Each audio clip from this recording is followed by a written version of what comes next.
Hey, I'm your host, Jill Griffin, strategist, former C-suite executive, board member, and now an executive coach. And I have a huge passion for helping leaders navigate transitions and building impactful careers.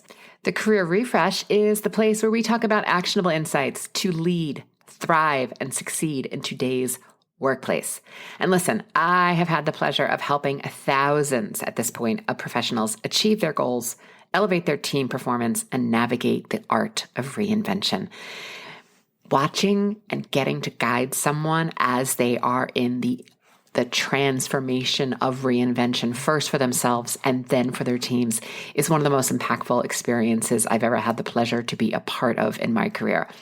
And today, I want to talk about something that does touch on reinvention, and it's about reinventing parts of your mind. And lately, there's been a topic that I have seen front and center, and it is making its way finally into my queue.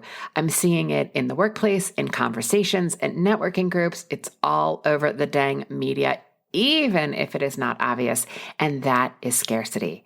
It's that relentless, insidious mindset that whispers or shouts, "There's not enough time, money, opportunities." It hijacks your focus, drains your energy, and keeps you stuck in a perpetual loop of not enough, not enough, not enough. If any of this feels familiar, we're going to break it down today and talk about the first step in shifting mindset. Ready? Let's dig in.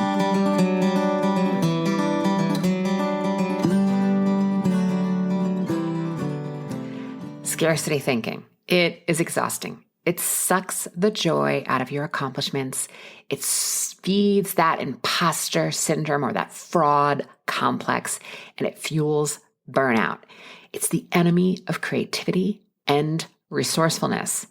And you know the drill. You know how you've probably heard it either in a colleague's brain or maybe even in your own brain at times. And it's this like, how did they get ahead of me? What just happened here? Wait, am I okay? Am I good enough for this position? Do I have enough of the requirements for the job? That's all the scarcity talking. We see it in corporate life, from promotions that feel scarce, raises that feel scarce, jobs that come to an end, and people at times in the workplace are hoarding information. It starts to feel like this Black Friday in a pre-COVID mindset, right? Where there's this fierce competition, and the mindset is there can only be one winner, and it's going to be me. Stephen Covey, in his 7 Habits for Highly Effective People, talked about this decades ago. This is not new, friends. It's just coming back around. He drew a line between a scarcity mentality and an abundance mindset.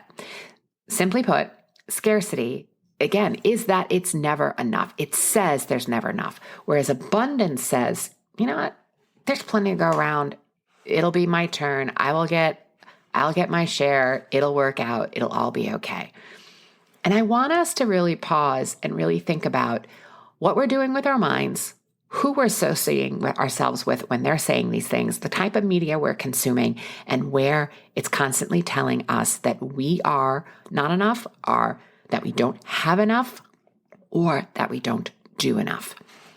Scarcity isn't just about what you have. It's about what you believe. And that belief drives everything. Think about it. Have you ever stopped yourself from applying for a job because you weren't sure if you had enough of the qualifications? Or you held off from sort of an independent endeavor or passion project because you feel like someone else is already doing it and we can't have more of it, right? There's the scarcity, that thinking front and center. A client of mine told me a while ago that he couldn't pursue an independent endeavor project because he said he would be the oldest guy in the room and he couldn't keep up with the younger crowd. He didn't think he still had it, and also that his knees hurt. I told him, very lovingly, of course, to hush up and buy us a pair of knee pads. And you know what? He did. It took some mindset work, but he has been leaning in and is really enjoying the time in that project, something that he would have stopped himself from because he told himself stories about where he was too old or not enough. This scarcity convinces us to focus on everything we don't have: the skills, the time, the money, the resources. And I want you to know that whatever you focus on increases, it grows. So if you're going to focus on lack, then you're going to feel stuck on that hamster wheel of not enough.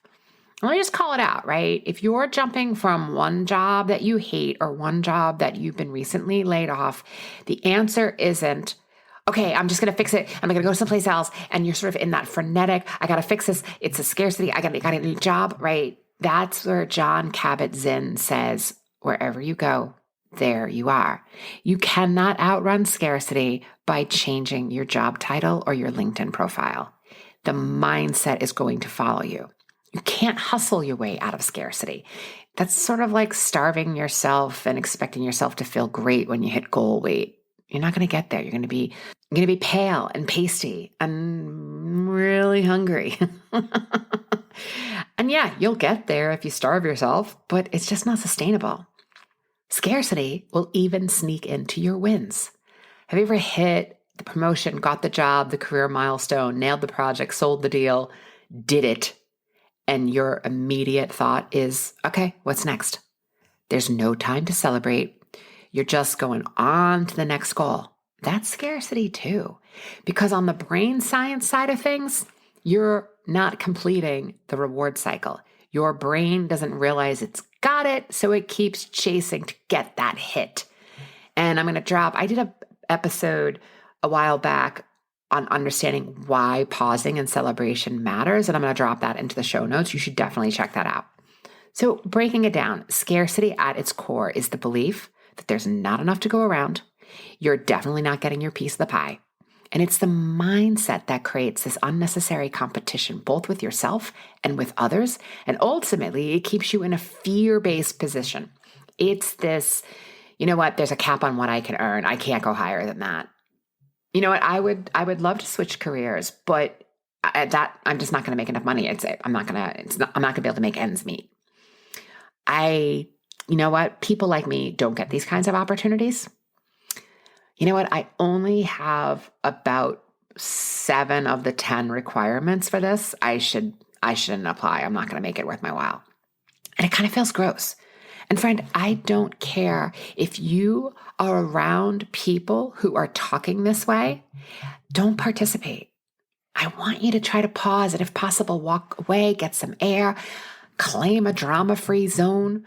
Because if someone in your circle or your colleague circle or your group has this dialogue going and you're around it, you start to believe that it's true. You have to protect. Your brain is a multi-million-dollar machine. You have to protect it from this kind of thinking.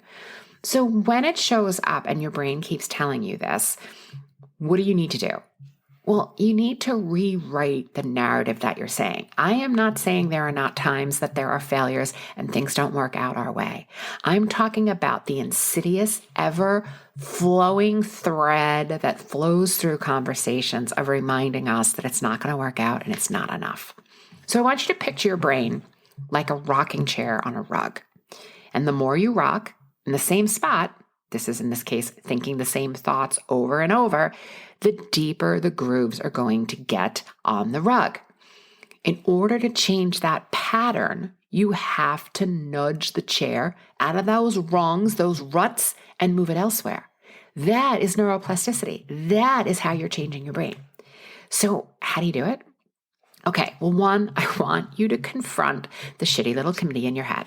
That voice that's telling you, it's not enough, I don't have enough, it's not going to work, this is never going to happen, all of those things. There's no way that this opportunity is going to play out. I want you to pause, and I want you, in the kindest way possible, to talk to yourself and say, okay, Jill, prove it. Prove it, it's not going to work. Where is the evidence? And 9 times out of 10, you're not going to be able to back it up. And if you tell me that it didn't happen previously, okay, well, that was different circumstances and a different time sign. We're talking about now. And there's no way to prove that from right now, or right now, or right now. Okay, you're hating me, right? There's no way to prove from right now to the future that there's evidence because we don't have evidence. The next is I want you to do an IRL, in real life, build your celebratory committee. Who you hang out with matters. Surround yourself with people who lift you up and who think bigger than you. If you are the person who's thinking the biggest in the career circle that you're in, I want you to find other people. You may need to network. You may need to read books, listen to podcasts, find a way perhaps in your community. There might be meetups. You want to find ways to have your thinking be stretched. You need support. You need stretch.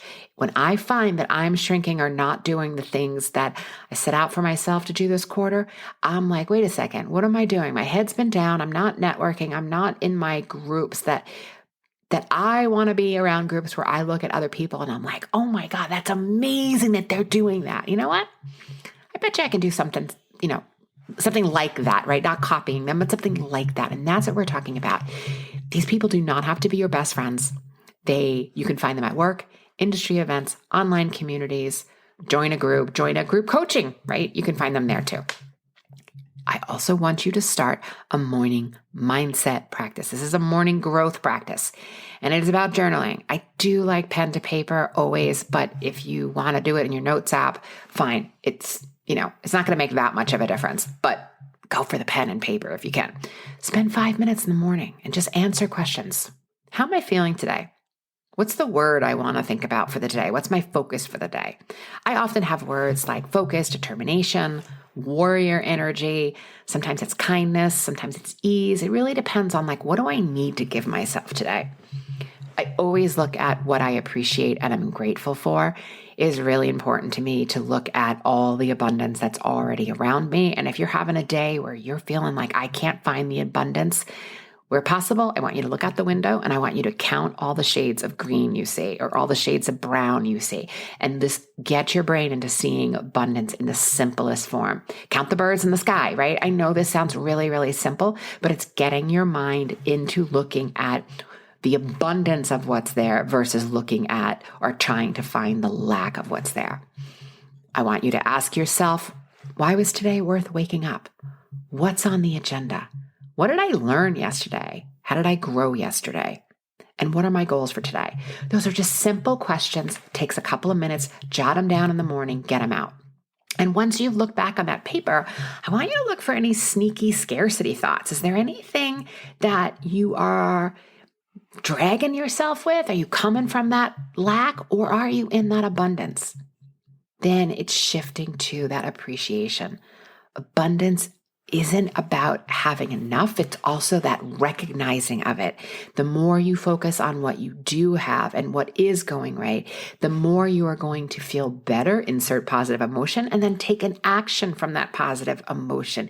This requires work, but if you could do it for a few minutes every day, and I almost call it like revving the engine, like generating those good positive feelings, you then start to take action from that and you'll see little by little how your day or the length of time in your day is more in abundance and positive feelings versus feeling in negativity and lack. So final thoughts, right? It's not magic, friends. It really is practice. It is strengthening and building muscles, choosing new thoughts, taking actions from that, really looking at what you're thinking and how you're spending your time. This is how things shift. And when you start to think like, you know what, there's a possibility this could happen, your brain starts to find solutions. If you're in a place of this can never happen, well, you don't need to find a solution then. So start where you are. Take a moment today, whether it's journaling, on a walk, even if you're having a quick thought in the shower in the morning, ask yourself, am I coming from lack right now or scarcity? And that's where the change happens. All right, friends, I want you to be intentional. I want you to redirect your brain when it goes into places of scarcity and find the abundance all around you. I appreciate you so much, and I will see you next time. Thanks. I'm Jill Griffin, your host of the Career Refresh podcast. My mission is to make workplaces more successful for everyone. So if you have ideas for topics or future guests, please email us at hello@jillgriffincoaching.com. Until next time, embrace possibility, be generous, intentional, and kind.